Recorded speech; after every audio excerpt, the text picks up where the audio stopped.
Nos vamos a poner en contacto ahora con nuestra politóloga y, bueno, la persona que aborda y hace análisis desde su especialidad en diversos temas relacionados con la mujer. En este caso en particular vamos a dedicarle un tiempo al Halloween y a las implicancias, ¿no?, de, bueno, el personaje femenino a través de la historia y de los años en esas funciones. Hablamos de brujas, hablamos de cuestiones que tienen que ver con esto y que obviamente obran en detrimento de la mujer. ¿Han ido cambiando? ¿Se han modificado o todavía tenemos esos esquemas que hemos heredado? Elena, muy buenas tardes, bienvenida, gracias por acompañarnos. ¿Cómo estás? ¿Todo bien? Muy bien, muy bien. Te iba a invitar bueno, a meternos en este tema en particular, en el tema del Halloween, siendo que, bueno, han sucedido algunos acontecimientos y algunas cuestiones a nivel mundial donde se conmemora y se festeja esta fecha. Y obviamente también, bueno, hacer un paralelismo, ¿no?, con la evolución de este personaje femenino, la bruja, a través del tiempo, ¿no? Bueno, no sé si querés que abordemos el Halloween en particular como esta fiesta que obviamente parece como que estuviera más arraigada en países como Estados Unidos y algunos países latinoamericanos y no necesariamente en la Argentina todavía, ¿no? Sí, te iba a decir feliz noche de brujas, pero no, como estamos de días, entonces sería feliz día de los santos. Claro, Eh, sí, en realidad es una fiesta, estuve investigando un poquito el fin de semana porque se dio justamente a razón a raíz de la fecha, se dio una discusión en casa y resulta que es una fiesta cristiana, de origen cristiano, porque se conmemora el Día de los Santos, que sería el 1 de noviembre, sí, y el 31 de octubre, la noche, sería como la víspera de esa noche donde los santos tendrían libertad para andar por el mundo, ¿no? Esas almas libres de los seres queridos. Entonces, en algunos lugares, como en México, por ejemplo, se celebra mucho más, se recuerda a los muertos, a los seres queridos, ¿sí? Se hacen altares, se prenden velas para que esas almas puedan descansar en paz. Y después en otras zonas más anglosajonas, Estados Unidos, Inglaterra, incluso Europa, es se la cierto. asocia. Exacto, se la asocia más bien, también es una fecha cristiana, pero también tiene su origen en la cosecha celta que solía darse para esta fecha. Entonces hay una mezcla, ¿no?, de fiesta pagana con fiesta religiosa cristiana, y que últimamente en Argentina cada vez la vemos más, ¿no? Se celebra mucho más que antes. Otros años no era una fecha tan recordada. Exacto, exacto. En la República Argentina al principio, bueno, esto se conmemoraba en países del norte, pero, o sea, de habla inglesa, pero no necesariamente en nuestro país. Y sin embargo, con el devenir de el intercambio cultural, esto se empezó a concretar y obviamente en Argentina hay lugares donde hoy se festeja. Lo cierto es que muchos lo festejan, pero no tienen ni idea de cuál es el origen de todo esto, ¿no? Exacto. De hecho, ¿sabes qué? Investigando también de dónde viene la palabra Halloween. Halloween es como obviamente viene del inglés, pero es una contracción de las palabras All Hallows Evening, que es como justamente todos los santos, es la víspera de todos los santos, que también se la suele llamar Noche de Muertos o Noche de Brujas. Y de Claro. ahí viene también, ¿no?, la fecha de por qué Noche de Brujas y por qué esta cosa de disfrazarse de brujas o de fantasma o de personajes tenebrosos. O la calabaza con una vela encendida adentro. Todos esos personajes tenebrosos justamente tienen que ver para espantar supuestamente a estos santos en vísperas de todos los santos, para espantar a estas almas. Y que no nos hagan, viste que está la frase que hacen justamente en Estados Unidos, que es truco o dulce, Exacto, ¿no? exacto. Justo te iba Es a el decir. pacto que uno hace, claro, es el pacto que uno hace con esas almas, bueno, que es, más vale aceptar el trato para que las almas esas no interfieran como en nuestra vida cotidiana. Entonces, por eso la calabaza prendida para espantar a esas malas almas, o disfrazarse de bruja o de monstruo o de fantasma. Viste que eso todavía no se practica en la República Argentina, que los chicos salgan disfrazados a golpear las puertas de las casas y a decir truco o dulce, y en este caso los que lo reciben, tener una montaña de caramelos para ir entregándoles a todos aquellos que vengan a golpear. Eso todavía en la Argentina no se acostumbra, pero sí se acostumbra en países de habla inglesa, ¿no? Y obviamente es este pacto que se establece donde estas almas golpean y obviamente uno de alguna manera quiere que sigan su camino y por eso les entrega caramelos y demás, ¿no? Exactamente. Bueno, ¿sabes qué? Por lo menos acá en la ciudad de Buenos Aires se está festejando mucho más, ¿eh? Todos los chicos el sábado por la tarde se hizo, porque bueno, el domingo era difícil, al otro día hay actividades escolares y demás, pero el sábado por la tarde en todas las plazas había muchos grupos de niños disfrazados, así, disfrazados, claro, intercambiando dulces, o sea que empieza a surgir esto. Pero perfecto. Sí, termina lo que estaba diciendo.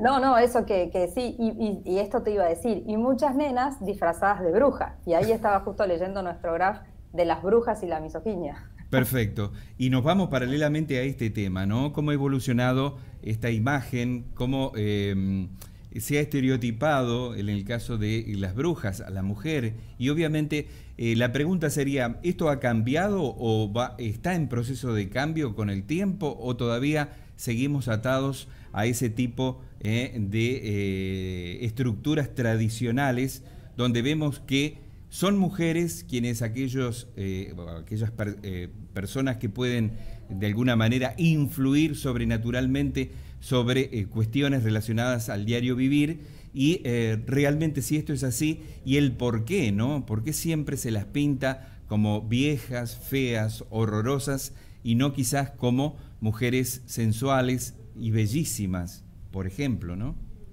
Sí, tal cual. Bueno, hay obviamente lo que dicen las teorías y las estudiosas, en realidad hoy podemos decir, o hoy decimos, y las corrientes feministas lo dicen también, que en realidad las brujas fueron las primeras feministas. En realidad eran esas mujeres que sabían de ciencia, que eran curanderas, obviamente que en una época, siglo XVI, donde no había la ciencia, ¿no? La ciencia como la conocemos hoy en día no estaba lógicamente tan desarrollada. Ellas eran las parteras, eran las curanderas, eran las que conocían sobre la fertilidad y la sexualidad de las mujeres, eran las curanderas, entonces sanadoras, eran mujeres que obviamente podían vivir en libertad y podían tomar decisiones, ¿no? Pero ¿qué pasó? En el siglo XVI, siglo XVII, comienza la cultura patriarcal, pero de la mano con el capitalismo, ¿no? De la necesidad de que la mujer se quedara en su casa para procrear y no sea esa mujer tan independiente y libre y autónoma. Entonces comenzó lo que se llama la cacería de brujas, ¿no? Entonces la historia cuenta que en Europa, por ejemplo, eran quemadas en la hoguera y en Estados Unidos las famosas brujas de Salem eran ahorcadas, ¿no? Dos metodologías distintas, pero sí se dio la persecución de las brujas. Y de ahí entonces surge, desde la historia, identificarlas como estos personajes malvados, feos, vestirlas como viejas, cuando en realidad eran mujeres sabias, ¿no? Y yo creo que ahora, hoy en día, estamos empezando a entender eso. Por lo tanto, si hoy a una mujer le dicen sos una bruja, en realidad tendrías que sentirte halagada porque te están diciendo eso, que sos una mujer independiente, que sabe lo que quiere, que sabe de la sexualidad, que sabe de su cuerpo, que puede tomar sus propias decisiones. Por lo tanto, hoy en día, quienes sabemos esto, no sería un insulto. Claro que sí. Y por allí, bueno, no se usa porque estamos atados a estas estructuras tradicionales.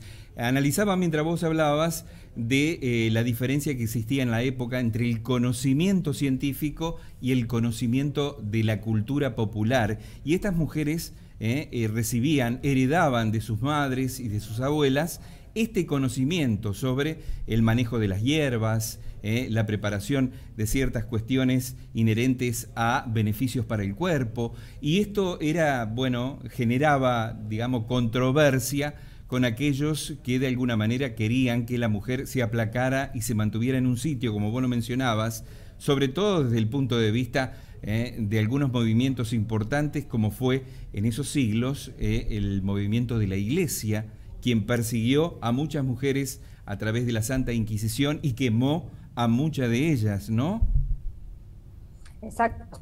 Bueno, fue justamente el 16 y 17 donde la Iglesia y el Estado se dedicó a perseguir a estos que se ocupaban del cuerpo, ¿no? Y ahí, desde la historia del feminismo, primero se lo identifica como el primer femicidio, ¿no? Donde el Estado y la Iglesia persiguen a estas mujeres para que no intenten en esto, ¿no? En esto de curar los cuerpos. Por lo tanto, la Iglesia y los hombres y la cultura patriarcal es la que ocuparse de los cuerpos de las mujeres y a tomar esas decisiones.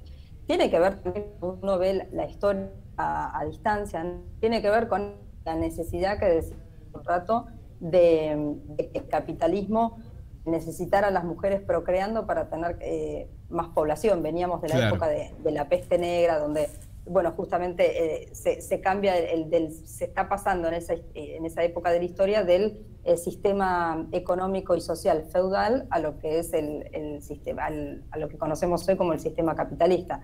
Entonces, eso fue lo que pasó, pero en realidad hoy en día podemos ver la historia desde otra manera, ¿no? Sí, realmente esto nos habla del sometimiento de la mujer bajo la tutela y bajo la órbita del varón, del hombre, quien no quería tener rivalidad, porque había mujeres que tenían un conocimiento mucho mayor de los cuidados de la salud, por ejemplo, que los conocidos como médicos en ese momento, que estaban estrechamente vinculados a sectores de la Iglesia.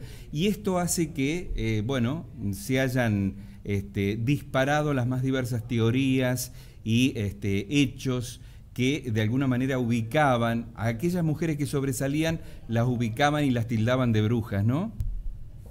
Exactamente, sí, eso fue lo que pasó. En realidad, bueno, también mujeres que se dedicaban a las ciencias o que hoy conocemos como la ciencia fáctica, la ciencia corporal, en ese momento ellas de alguna manera hacían eso. Y después vemos a lo largo del tiempo, en la historia más reciente, la medicina pasaron a ser ciencias o especialidades específicas de los hombres, ¿no? Y ahora nosotros, en la historia más reciente, estamos hablando de las primeras mujeres médicas a principios de siglo, cuando en realidad ya el primer antecedente sería esto, ¿no? Serían estas curanderas, estas médicas que, como decías, en base a hierbas, un montón de conocimientos ancestrales, bueno, eran las que curaban los cuerpos, sí. Claro. Elena, yo sé que todavía falta cambiar estructuras y demás, nos falta mucho, pero esto ha evolucionado desde aquella época hasta la actualidad, ha evolucionado en positivo. Sí, bueno, ahora se retomó justamente la historia reciente de las olas feministas, justamente a partir de los años 70, las corrientes feministas, ahora está como esta frase de somos las nietas de aquellas brujas que quemaron, ¿no? Claro. Es como reivindicar justamente esto que estábamos hablando, este personaje con esta carga negativa que se le imprimió, que la historia le imprimió a las brujas, decir, bueno, nosotras somos las nietas de aquellas brujas, por lo tanto somos eso que no supieron reconocer y que hoy nosotros podemos decir, bueno, las brujas en realidad eran estas mujeres independientes, autónomas, que tenían conocimiento de su cuerpo, de la salud y que sabían y que no necesitaban de un hombre para ser curadas. Y viene un poco de ahí cómo se retoma esta frase que hoy el feminismo usa, que son las nietas de aquellas brujas. Perfecto. Vos sabés que hasta la cinematografía ha tomado esta evolución, este cambio, y te las presenta como brujas blancas, por ejemplo, ¿no? En algunos casos de aquellas personas que estaban más allá de lo físico, o sea, manejaban lo metafísico y de alguna manera hacían el bien. Entonces te las presentan de esta manera, como brujas blancas. Y la palabra bruja yo creo que tiene que tener una evolución también en su significación. Elena, desde ya muchísimas gracias, gracias por acompañarnos hoy y por supuesto me parecía interesante en una jornada muy cercana como fue este Halloween abordar este tema. Exacto, bueno, muchas gracias, nos vemos la próxima. Listo, gracias por compartir con nosotros. Seguimos acompañándolo en El Explorador con mucho más.